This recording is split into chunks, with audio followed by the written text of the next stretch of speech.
Hi friends, എൻ്റെ ചാനലിലേക്ക് എല്ലാവർക്കും സ്വാഗതം.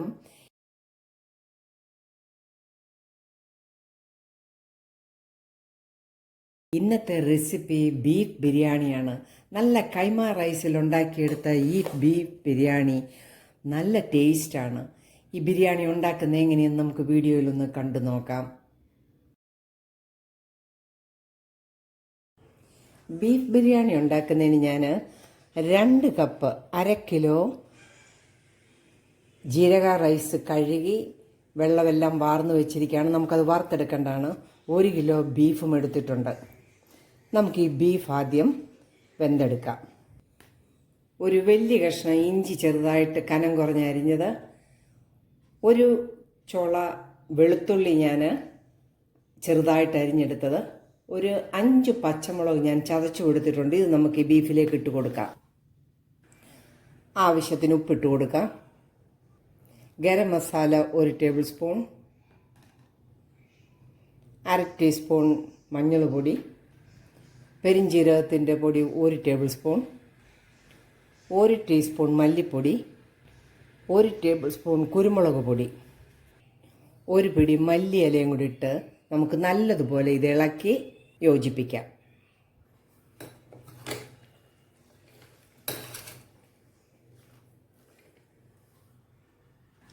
പ്രഷർ കുക്കർ അടച്ച് നമുക്കൊട്ടും വെള്ളം ഒന്നും ഒഴിച്ചു കൊടുത്തിട്ടില്ല. നമുക്ക് ഈ ബീഫ് നല്ലതായിട്ടൊന്ന് വെന്തെടുക്കാം.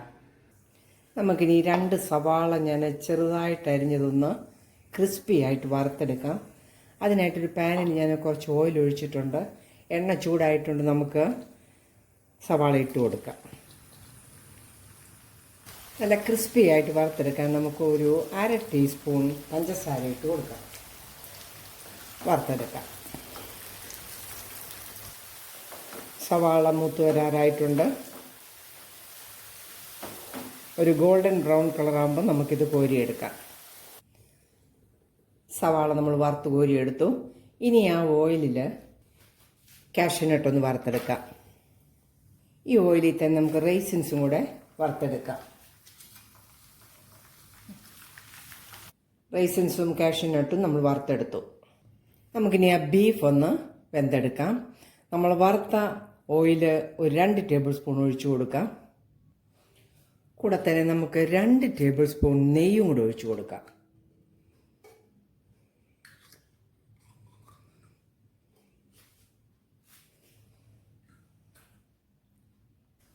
നമുക്ക് ബീഫ് ഒന്ന് തുറന്നു നോക്കാം.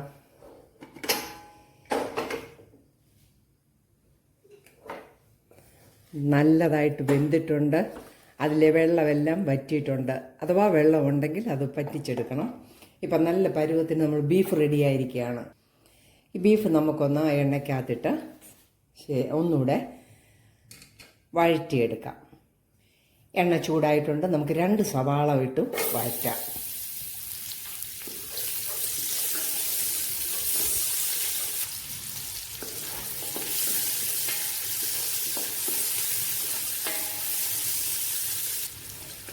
സവാള വഴന്നു വന്നിട്ടുണ്ട്. നമുക്കിനി വെന്ത ബീഫ് ഇതിലേക്ക് ഇട്ട് കൊടുക്കാം.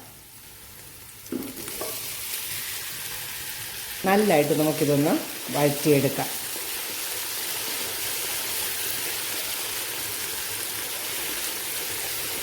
ഫ്ലെയിം കുറച്ച് വെക്കണം.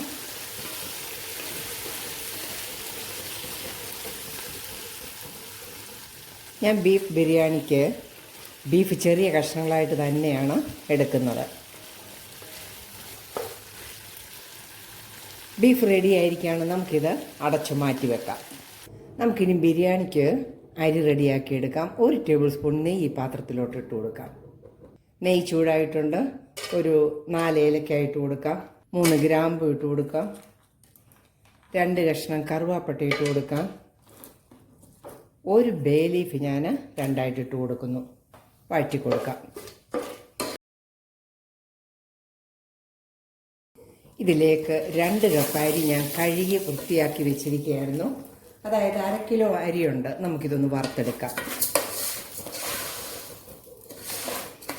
ഈ അരി വറുത്ത് വരുന്നത് എങ്ങനെയാണെന്ന് ചോദിച്ചാൽ നല്ലൊരു മണം വരും. ബീഫ് ബിരിയാണിക്ക് കൈമ റൈസ് നല്ലതാണ്. നമുക്കിതൊന്ന് വറുത്തെടുക്കാം. അരി നമ്മൾ നല്ലതുപോലെ വറുത്തെടുത്തു. ഇതിലേക്ക് ഒരു 4 കപ്പ് വെള്ളം നമുക്ക് തിളച്ച വെള്ളം ഒഴിച്ചു കൊടുക്കാം. ഞാൻ വീഡിയോ എടുത്തപ്പോഴത്തേക്ക് ഉപ്പും ഒരു നാരങ്ങയുടെ നീരും കൂടെ ഒഴിച്ചിരുന്നു. അപ്പോഴത്തേക്ക് ആ വീഡിയോ ഒന്ന് സ്റ്റക്കായിപ്പോയി. നല്ലതുപോലെ തിളച്ച് വരുമ്പോഴത്തേക്ക് നമുക്ക് ഇപ്പം നല്ല ഫ്ലെയിമിലാണ്, ഫ്ലെയിം കുറച്ച് വെച്ച് കൊടുക്കണം. അടച്ച് നമുക്ക് ആ ചോറൊന്ന് വെന്തെടുക്കാം. ചോറ് നമുക്കൊന്ന് നോക്കാം.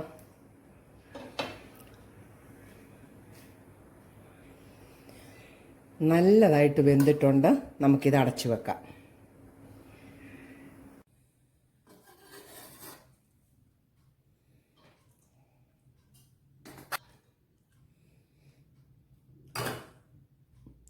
നമ്മൾ ഒരു ലെയർ ചോറിട്ട് കൊടുത്തിരിക്കുകയാണ്. ഇതിന് പുറത്തേക്ക് നമുക്ക് വറുത്ത് വെച്ചിരുന്ന സവാള ഇട്ട് കൊടുക്കാം. കുറച്ച് കാഷ്യൂനട്ടും റൈസിൻസും കൂടെ ഇട്ട് കൊടുക്കാം. ബാക്കിയുള്ള ചോറും കൂടെ ഇട്ട് കൊടുക്കാം. ആ ചോറും നമ്മൾ ഇട്ട് കൊടുത്തു. അതിന് മുകളിൽ നമുക്ക് കുറച്ച് സവാള വറുത്തതും കൂടെ ഇട്ട് കൊടുക്കാം. ബാക്കിയുള്ള നട്ട്സും റൈസിൻസും എല്ലാം കൂടെ ഇട്ട് കൊടുക്കാം. മുകളിലൊരു കുറച്ച് മല്ലിയിലയും കൂടെ ഇട്ട് കൊടുക്കാം. അടച്ച് നമുക്കൊന്ന് ബേക്ക് ചെയ്തെടുക്കാം.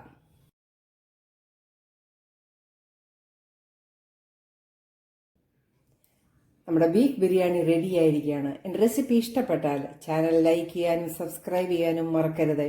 നല്ല വീഡിയോയുമായിട്ട് വരുന്നത് വരെ ബൈ.